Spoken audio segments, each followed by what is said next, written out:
Hey loves, I hope you guys are in an awesome mood for this new story. Before we get started, make sure to smash that like button and subscribe to the channel so you don't miss any new videos. Nathan and I had been together for 2 years. Not married, no kids, but we lived together in an apartment in Louisville. Not downtown Louisville, but like 20 minutes out, one of those complexes near the strip mall with the Kroger and the nail salon that's always advertising dip powder for $30. Third floor, corner unit. The elevator worked maybe half the time, so you got used to the stairs. The parking lot flooded every time it rained hard, and we had this ongoing joke about whether the maintenance guy was ever actually going to fix the drain by the dumpster. It never happened. I moved into that apartment about 3 years ago. I had been renting a room from this older lady named Greta, who was fine, but she had these specific rules about guests and noise. And I was 26 and just needed my own space. Found the apartment, signed the lease, put down the deposit. About 8 months later, I met Nathan through mutual friends at a cookout. He was funny, the kind of guy who could talk to anyone about anything. He worked in sales, so I guess that made sense, but at the time, it just felt like he was genuinely interested in me. We dated for about 6 months before he suggested moving in. At that point, he was basically at my place every night anyway, leaving his stuff everywhere, eating my food, using my Netflix. It seemed stupid for him to keep paying rent on his studio across town when he was never there. So I added him to the utilities and he started paying me half the rent every month. But here's the thing, and this is important, so pay attention. When I asked the leasing office about adding him to the lease officially, the woman at the front desk, I think her name was something like Patricia, or maybe it was Pamela, she told me that adding someone to an existing lease required a whole new application, new credit check, new deposit calculation. It would basically be like starting over. And at the time, Nathan had some credit issues from when he was younger, a car loan he'd defaulted on and some medical debt. So we just decided to leave it. He'd pay me, I'd pay the landlord, we'd figure it out when the lease renewed. Except we never did figure it out. The lease renewed twice, and each time we just said we'd deal with it next time. His credit was supposedly getting better, but there was always some excuse, some reason to wait. And honestly, it didn't seem like a big deal. Same thing with the car. When we started dating, I had this silver Ford that was paid off but on its last legs. Transmission was going. Every time I drove over 40, the steering wheel shook. Nathan had just totaled his car a few months before we met. Some accident where he rear-ended someone at a red light. Insurance paid out but barely covered what he owed on the loan. So when I finally got a new car, a Mazda CX-5 that I financed through my credit union, it just made sense for me to be the only one on the title. His insurance rates would have been insane with that accident on his record. We agreed he'd help with the payments, which he did for a while, and he drove it probably more than I did. But it was my car, my name, my loan. The bank accounts were the same story. We never combined finances officially. I had my accounts from before we met, and he had his, which apparently were a mess, and we just kept it that way. He'd Venmo me his half of stuff, sometimes late, sometimes short, but it always eventually worked out. I handled the bills, kept everything organized. He said he appreciated that I was good with money since he wasn't. Looking back now, I can see how that whole setup was convenient for him in ways I didn't fully clock at the time. But I'm getting ahead of myself. So 2 weeks ago, we had our 2-year anniversary. Nathan made reservations at this Italian place downtown, one of those spots with the white tablecloths and the candles and the bread basket that comes with 3 different kinds of oil. It wasn't crazy expensive, but it was nice. The kind of place you go for birthdays and anniversaries. I wore this green dress I'd bought specifically for the occasion, did my hair, actually put on real makeup instead of just mascara and concealer. I was excited. I thought we were celebrating. We got there around 7, sat down, ordered drinks, did the whole thing where you look at the menu and discuss what you might split. Normal stuff. He seemed a little distracted, checking his phone more than usual, but I figured he was just tired from work. He'd been working late a lot the past few months. At least that's what he told me. About 20 minutes into dinner, right after the appetizers came out, Nathan put his fork down. He had this weird look on his face, almost like he was psyching himself up for something. I asked if he was okay, and that's when he stood up. Not like stood up to go to the bathroom. Stood up like he wanted everyone to see him. And he started talking in this voice that was way too loud for a restaurant. He said he couldn't do this anymore, that I was boring, that I had let myself go, that he deserved better, that he had wasted the best years of his life on someone who couldn't even keep a man interested. He said I had no ambition, no spark, that being with me was like dating a piece of furniture. I just sat there. I couldn't move. People at other tables were staring. This couple near the window literally stopped mid-bite to watch. The waiter froze about 10 feet away holding someone else's entree. Then Nathan threw some cash on the table, maybe $60 or $80, and said dinner was on him. Consider it a goodbye gift. And he walked toward the door. But he didn't walk out alone. There was a woman at the bar, dark hair, red dress, sitting there like she'd been waiting. And Nathan walked right up to her, put his arm around her waist, and they left together. Just like that. Like it was rehearsed. Like I was nothing. I sat there for probably 5 minutes without moving. The waiter eventually came over and asked if I was okay, and I just nodded because I didn't trust my voice. People were still looking, whispering. Some woman at the next table actually said out loud, "Well, that was dramatic," like she was commenting on a TV show. I looked at the cash he'd thrown down. It wasn't even enough to cover the full bill with tip, so I paid the rest. I ate my bruschetta. I drank my wine. I asked the waiter to box up the entrees I'd already ordered because I wasn't about to let that food go to waste. And then I drove home, in my car, to my apartment. When I got home, I just stood in the living room looking at all his stuff. His gaming setup in the corner, his clothes in the bedroom closet, his stupid protein powder containers lined up on the kitchen counter, and I kept thinking about what he'd said, that I'd let myself go, that I was boring, that I couldn't keep a man interested. I go to the gym 3 times a week. I have friends, I have hobbies, I read actual books and not just whatever book talk is pushing. I've been told I'm pretty my whole life and maybe that shouldn't matter, but it does in this context, because what the hell was he even talking about? The next few days were a blur of emotions.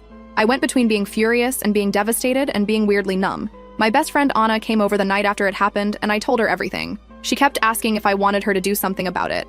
She has a temper. I said no, not yet. I needed to think. Nathan didn't come home that night, or the next night, or the night after that. He texted me once, the day after the restaurant, saying he'd be by to get his stuff soon, like it was casual, like he'd just been staying at a friend's house for the weekend. I didn't respond. A week went by, he texted again asking when would be a good time to come by. I still didn't respond. Then he started calling. At first, once a day, then more. I let every single one go to voicemail. His messages started friendly and fake, all hey, can we talk about this like adults? And then got more annoyed as days passed. One voicemail he actually had the nerve to ask if I was being childish about this. Childish. After what he did to me in front of an entire restaurant. My family knows now. My mom called after Anna told her sister, who told my cousin who told her, which is how information travels in my family apparently. Mom was furious. She never liked Nathan to begin with, said he was too smooth, too quick with the compliments. She asked what I was going to do about the apartment and the car and everything else, and when I explained the situation, that everything was already in my name, she got real quiet and then just said, well, that one word told me everything I needed to know about how my mom was feeling. What Nathan doesn't seem to understand yet is that I'm not just some girl he can humiliate and walk away from. Everything we built over 2 years, the apartment, the car, the furniture, the joint bills, all of it runs through me. My name is on the lease. My name is on the car title. My credit is what got us the apartment in the first place because his was trash. I never thought about it as leverage before. It was just logistics. But now it's starting to feel like something else entirely. Anna keeps asking me what my plan is. I keep telling her I'm working on it. The truth is I don't have a plan yet. Part of me wants to change the locks tomorrow and throw all his stuff off the balcony. Another part wants to be calm and rational and handle this the right way. And a third part, a small petty part that I'm not proud of, wants him to come crawling back so I can watch him realize exactly how badly he messed up. Because here's what I've started to piece together over the past 2 weeks. Those late nights at work that started a few months ago, the ones I never questioned because I trusted him, the way he'd been distant sometimes, picking fights over nothing, criticizing little things I did, the gym membership he suddenly got even though he never worked out before, the new cologne, the way he started putting his phone face down whenever I walked by. I don't know who that woman at the bar is. I don't know how long this was going on, but I know enough to understand that what happened at that restaurant wasn't some spontaneous breakdown. That was planned. He wanted an audience. He wanted to humiliate me publicly as his exit strategy. What he didn't plan for was the fact that when he walked out that door, he walked away from literally everything he has. The apartment, the car, his stuff that's still sitting exactly where he left it. The utilities he's been paying half of that are now completely my responsibility, but also completely my control. The address he probably still has on his license and all his mail. I don't know what happens next. He's gonna have to come back eventually. He's gonna have to face me. And when he does, I'm going to be ready. What I'm not gonna do is make this easy for him. I need to figure out the legal stuff, like whether I can just throw his stuff out or if I have to give him formal notice or whatever. Anna thinks I should post updates here as everything unfolds.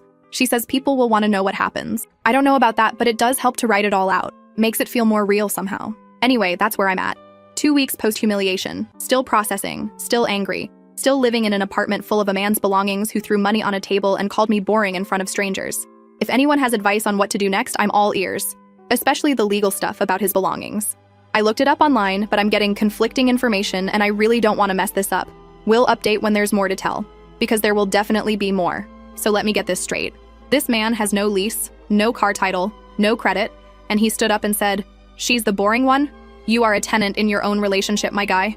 You are renting your whole life from this woman." Like he really rehearsed this. He practiced this in the mirror, picked out the restaurant, called up Red Dress Girl, probably had a whole group chat hyping him up like, "Yeah bro, do it King, leave her." And not one of them said, "Hey, maybe don't blow up the only roof you have over your head."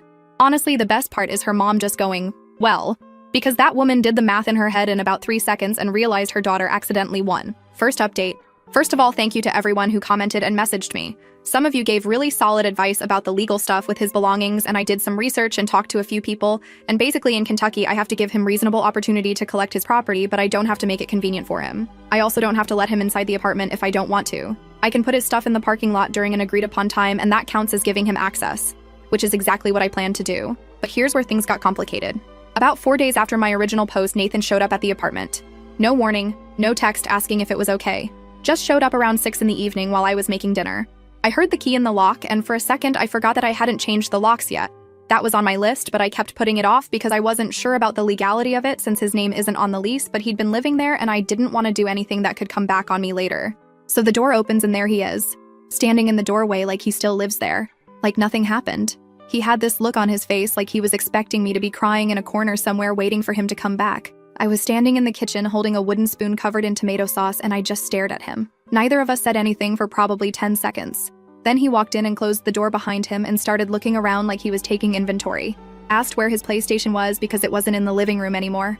I told him it was in a box in the hall closet along with everything else of his that I'd packed up over the past week. He got this annoyed look and asked why I packed his stuff up like he was already moved out. And I couldn't help it, I actually laughed. Not a funny laugh. More like a what planet are you living on laugh. I reminded him that he stood up in a restaurant and told everyone I was boring and had let myself go and then walked out with another woman. What exactly did he think was going to happen after that? He started going on about how I was being dramatic and that we needed to talk about this, like adults. That word again, adults. Like I was the one who made a public spectacle out of ending a relationship. Like I was the one who planned a humiliation dinner with a side piece waiting at the bar. I put the spoon down because I didn't trust myself not to throw it at him. I asked him what exactly he wanted to talk about. Was he going to explain why he did what he did? Was he going to tell me who that woman was? Was he going to apologize for embarrassing me in front of an entire restaurant full of strangers who watched him call me boring and say I couldn't keep a man interested? And here's the thing that still makes me want to scream. He actually tried to justify it. He said that I had been distant, that I'd been putting work first, that he felt like he was living with a roommate instead of a girlfriend, that he tried to talk to me about it multiple times and I never listened, that he felt invisible in his own relationship. I asked him when. When did he try to talk to me? Because I don't remember a single conversation where he sat me down and said he was unhappy. I remember him complaining about dinner choices. I remember him being annoyed when I wanted to stay in on Friday nights instead of going out. I remember him making comments about how I never dressed up anymore when we were just sitting at home watching TV. But an actual adult conversation about our relationship and his needs and what was wrong, that never happened. He said I should have noticed, that I should have seen he was pulling away, that it wasn't his job to spell everything out for me. So I asked him about the woman. How long had that been going on? He got quiet for a second and then said it wasn't like that she was just a friend, that they'd been talking for a few months but nothing physical happened until after he decided things were over with me. I asked him if he expected me to believe that. A few months of talking to another woman, emotional affair at minimum, and he conveniently decided things were over right before he started sleeping with her. How stupid did he think I was? He said I was twisting his words, that he wasn't the bad guy here, that relationships end, and sometimes it's messy, and he was sorry about how it happened, but not sorry that it happened, that he deserved to be happy. That's when I told him to get his stuff and get out. He started arguing about what was his. The TV in the living room, he said he'd paid for half of it. I told him I paid for it on my credit card and he gave me cash a week later that didn't even cover half. He tried to claim the couch. I showed him the receipt I'd saved in my email. He wanted the kitchen table. I reminded him that was there before he moved in. Every single thing in that apartment was either mine originally or I had paid for it in a traceable way. He'd paid rent and utilities in cash and Venmo. That was it. His contribution to our shared life was half the bills and nothing else. He grabbed the boxes I'd packed from the hall closet. His clothes, his gaming stuff, some books he never read, a few random items I'd thrown in there just to get them out of my sight. He kept looking around like there should be more, and there wasn't. Then he asked about the car. I said, what about it? He said he needed it. He'd been using his friend's car the past 2 weeks, but he couldn't keep doing that. We'd been sharing the Mazda, so technically it was half his. I told him the car was in my name. The loan was in my name. The insurance was in my name. He'd contributed to payments for maybe 8 months and then got spotty about it. There was no technically about it. That was my car. He tried to argue that he'd put thousands into it over 2 years. I asked him if he had any receipts, any Venmo records marked as car payment, any proof at all. He didn't. He said this wasn't fair, that I was being petty, that he contributed to our life together and I was acting like none of that mattered. And that's when I finally said what I'd been holding in for 2 weeks.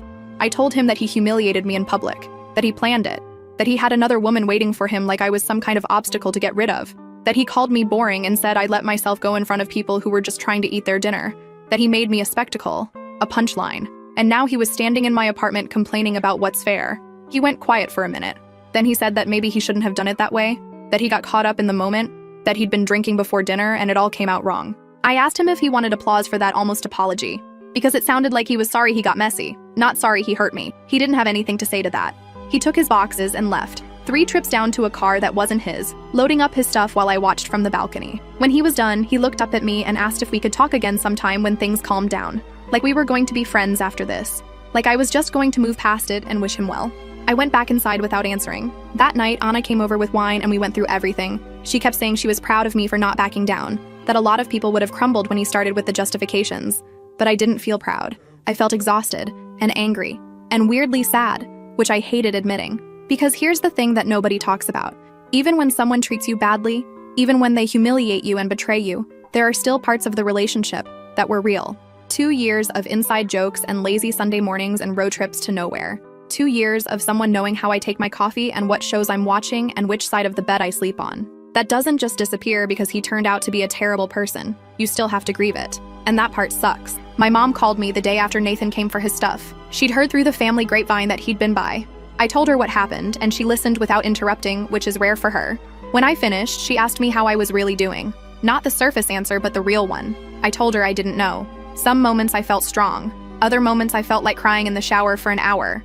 Mostly I just felt tired. She told me that was normal, that getting over someone isn't linear, that I'd have good days and bad days, and eventually the good days would outnumber the bad ones. But she also said something that stuck with me. She said that the way someone leaves tells you everything about who they really are. That Nathan could have broken up with me privately, respectfully, like a person with basic decency. Instead, he chose to make it a show. That's not about me. That's about him needing an audience for his own ego.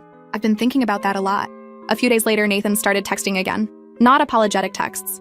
More like negotiation texts. He wanted to discuss splitting costs on things we'd bought together. He wanted to talk about the car situation again. He kept saying we needed to be reasonable about this. I told him there was nothing to discuss. The car was mine. The apartment was mine. Everything in it was mine or purchased by me. He'd contributed rent and utilities, and that contribution ended when he walked out. If he wanted to take me to small claims court over the TV, he was welcome to try. He said I was being vindictive, that this wasn't who he thought I was, that I'd changed. I told him that humiliating your girlfriend in public wasn't who I thought he was either, so I guess we were both learning new things about each other. He said the relationship hadn't been good for a while, and I knew that I was holding on to something that was already dead, that he'd been unhappy for months, and I didn't care enough to notice. I asked him why he didn't just break up with me then, if he was so unhappy, if everything was so bad, why the public scene, why the other woman, why any of it. He said he didn't know, that it just happened, that he met someone who made him feel alive again and things escalated. I told him that things don't just happen. He made choices. Every day he chose to text that woman instead of talking to me. Every day he chose to lie about where he was. Every day he chose to build something with someone else while pretending everything was fine at home. And then he chose to humiliate me instead of having one honest conversation. He said I was making him the villain when the relationship was already falling apart. I told him he made himself the villain when he threw money on a table and called me boring in front of 50 people. He stopped responding after that. For 3 days, I didn't hear from him. I started to think maybe it was actually over. Maybe he'd moved on with his new woman and I could just heal in peace. Then on Tuesday, I was leaving for work in the morning and I saw his car in the parking lot. Not the friend's car he'd been borrowing. A different car. An older Chevrolet with a dent in the rear bumper. He was sitting in the driver's seat just staring at the building. I walked to my car pretending I didn't see him. But when I started backing out, he got out of his car and waved me down. I could have just kept driving. Part of me wanted to. But another part needed to know what the hell he was doing there at 7 in the morning. I rolled my window down and asked what he wanted. He said the situation with the other woman wasn't working out. That she wasn't who he thought she was. That he'd made a mistake. I asked what that had to do with me. He said he was staying with his friend Hunter, but it was temporary. That he didn't have anywhere permanent to go. That his credit was still bad and he couldn't get approved for an apartment on his own. That he needed time to figure things out. I asked him again what that had to do with me. He said maybe we could talk about him staying at the apartment. Just temporarily. Just until he got on his feet. He'd sleep on the couch. He'd give me space. We wouldn't even have to interact. I literally laughed out loud. I asked if he was serious. If he really thought after everything he did I was going to let him move back in. He said I was the only one who could help him right now. That his family wasn't an option because of reasons he didn't want to get into. That Hunter's place was tiny and he was already wearing out his welcome. That he had nowhere else to go. I told him that sounded like a him problem. He grabbed the edge of my window, not aggressively, but like he was trying to keep me from leaving. He said please. That he knew he messed up.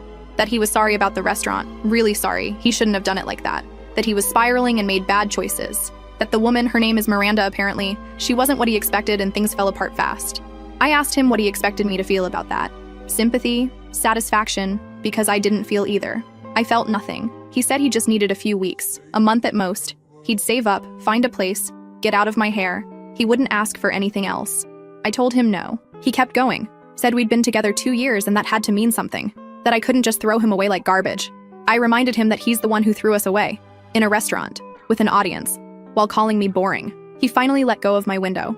He looked like he was about to cry, which honestly was jarring because I'd never seen Nathan cry in 2 years together.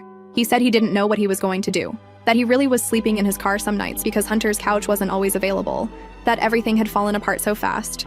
I told him I was going to be late for work, and I drove away.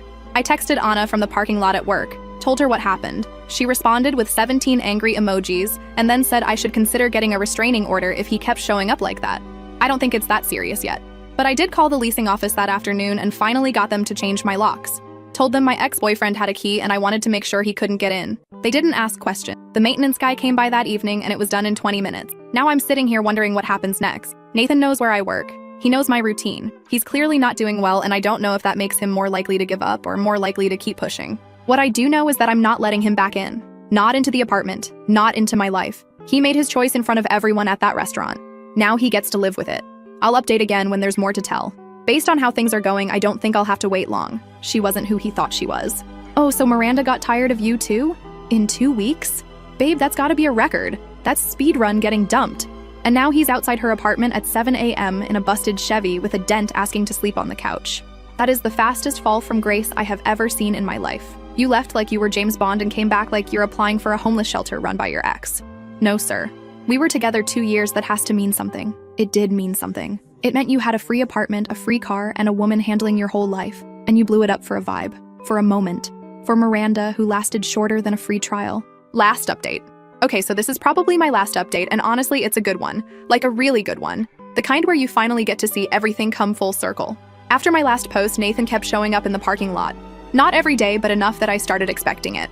His car in the visitor section when I left for work. His car there when I came home. He never tried my door again after I changed the locks, but he'd just sit there watching the building like a sad, kicked puppy. I walked past him every single time like he was furniture. It clearly drove him insane because the texts kept coming. Can we please talk? Just 5 minutes. I need to explain. I left every single one on red. Then about a week ago, I was coming home around 9 after dinner with Anna. Cold night, that annoying drizzly rain that soaks through everything. I pulled into my spot and there was Nathan's car. But this time he jumped out immediately and came right at me before I could get to the stairs. He looked bad. Same hoodie I'd seen him in multiple times now. Wrinkled and stained, hair greasy, that desperate energy radiating off him. He started talking fast, words tumbling over each other. Said Hunter kicked him out for real this time. Not just hints about overstaying his welcome, but an actual get-out conversation. Apparently Hunter's girlfriend had enough of Nathan sleeping on their couch and eating their food and contributing nothing. She gave Hunter an ultimatum, and Hunter chose her. Which, like, fair. But here's where it gets good.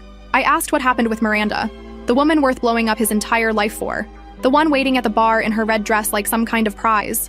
Turns out Miranda had expectations. Big ones. She thought Nathan had money. She thought he had his own apartment. She thought the car he was driving was actually his car. Because apparently when they were talking those months before the restaurant incident, Nathan had been playing himself up, telling her he was doing great, making himself sound like a catch instead of a guy with bad credit living in his girlfriend's apartment driving his girlfriend's car. So when they left the restaurant that night and she found out he was basically moving in with her, not the other way around, things got weird fast. She let him stay at her place for like 2 weeks and then started asking when he was getting his own spot. He kept making excuses, she kept pushing. Then she found out about the car, that he didn't have one anymore because the Mazda was mine. She'd been assuming he was just leaving it at my place to avoid drama and would get it eventually. When she realized he had no car, no apartment, no savings, and no plan, she lost it. He told me they had this huge fight where she called him a liar and a user, said she didn't sign up to be someone's mommy, said he'd painted this picture of himself that was complete fantasy and she felt tricked. I actually laughed out loud at that part. In the rain, couldn't help it. The woman he left me for felt tricked by him, the same way I felt tricked. He really just does this to everyone apparently. He didn't appreciate my laughing. Got all defensive saying it wasn't the same thing and I didn't understand the situation. I told him it sounded exactly the same. He pretended to be something he wasn't, and when reality showed up, the woman got pissed. Classic Nathan. He kept going with the story. After Miranda kicked him out, he went to Hunter's. Hunter's a guy he's known since college, one of those friendships that survives on occasional hangouts and shared history. Hunter let him crash on the couch, but his apartment is tiny, like studio tiny, and his girlfriend basically lives there too. At first, they tried to make it work. Nathan was supposed to be there a week max while he found a room to rent or something. But his credit is trash, so nobody would approve him for anything. And he burned through what little money he had buying stuff for Miranda trying to keep her happy. New restaurants, concert tickets, some necklace she mentioned wanting, all while sleeping on her couch and pretending he was about to get his own place any day now. So a week at Hunter's turned into 2 weeks, turned into 3 weeks, and suddenly Hunter's girlfriend is making comments about how long this temporary situation is lasting. Nathan said they started fighting about him constantly. Finally, 3 days ago, Hunter sat him down and said he had to go. That he was choosing his relationship over their friendship and Nathan needed to figure something else out. Nathan's been sleeping in his car since then. The old Chevrolet he bought cheap off some guy after everything fell apart. Except now it's breaking down too. Something with the transmission. He said it stalls at every stop sign and he's terrified it's going to die completely and then he'll really have nothing. I asked if he'd called his family. He said his mom told him this was his own fault and she wasn't bailing him out. His dad hasn't talked to him in years over some old drama. His sister lives in Oregon and made it clear she wasn't interested in his problems. So here he was, sleeping in a failing car. No money, no support system, no one willing to help. And he was standing in front of the apartment that used to be his home asking the woman he publicly humiliated if she'd give him another chance. I asked him straight up what he expected from me right now. Was I supposed to feel bad? Was I supposed to let him back in because his choices blew up in his face? He said he wasn't expecting anything. He just wanted me to know he was sorry. That what he did at the restaurant was the worst decision he'd ever made. That Miranda had actually suggested doing it that way, making it public and dramatic so I'd be too embarrassed to fight back. She said it would be cleaner. She said I'd move on faster if it was humiliating because I'd want to forget it ever happened.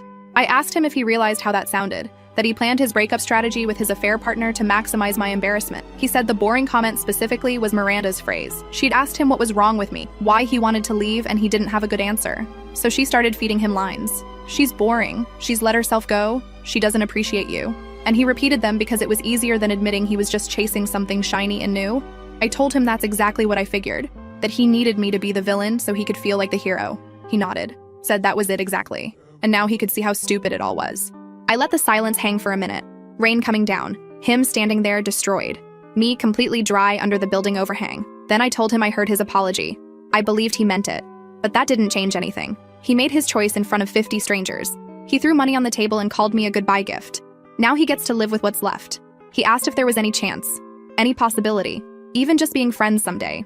I told him no, not because I was being petty, but because I genuinely didn't want him in my life. He showed me who he was. I believed him. He stood there for another minute. Then he walked back to his broken Chevrolet, got in, and drove away. The car stalled twice before finally starting. I went upstairs to my apartment, made myself tea, sat on my couch surrounded by everything that's mine. 3 months ago, he threw $60 on a table and called it a goodbye gift. Now he's sleeping in a car that barely runs and I've got everything. I don't feel bad about it, not even a little. He spent money he didn't have buying Miranda concert tickets and a necklace while sleeping on her couch. This man learned nothing. He just did the exact same thing again. Found a woman, moved in, pretended to be something he's not, and got kicked out when she realized. He's not a boyfriend. He's a parasite with a rotation. And Miranda was the one who wrote his breakup speech? She's boring. She's let herself go. Those were her lines? So he couldn't even dump someone original. He got scripted by the other woman. He was basically a puppet with bad credit and a borrowed car. Also, Hunter's girlfriend said get him out and Hunter chose her. Miranda said get your own place and he couldn't. His own mom said figure it out yourself. That is 4 women in a row telling this man to grow up. At some point, you gotta look around and go, maybe it's me? Anyway, that's the story. Like and subscribe if you want more of these. Drop a comment and tell me, what would you have done if you were in her shoes? Because I already know y'all have opinions and I want to hear every single one. Love you guys. See you in the next one.